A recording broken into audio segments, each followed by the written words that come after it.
Buenas tardes a todos, bienvenidos al concierto de apertura, al pistoletazo de salida para el Vigo Clara Academy 2026. 3 años ya que llevamos haciendo este curso, 3 años maravillosos, y este año no va a ser menos. Contamos con 2 profesores, uno lo tenemos ahí, fuerte aplauso para él, por favor.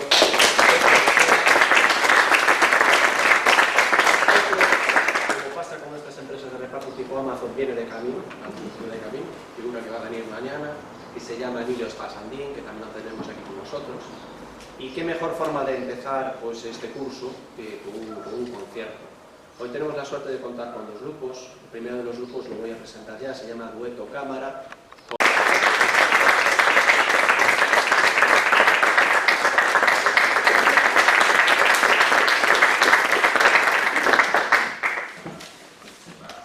Entrarán, os cuento así un poquito de pasada en lo que son los programas de cada uno de los grupos. Después ellos, si quieren hablar algo, están completamente.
Alexia Collazo y Bryce Quinteiro. Nos van a interpretar, mientras les van montando, soniendo, colocando y todo lo que tienen que hacer, nos voy explicando un poquito del programa que van a hacer.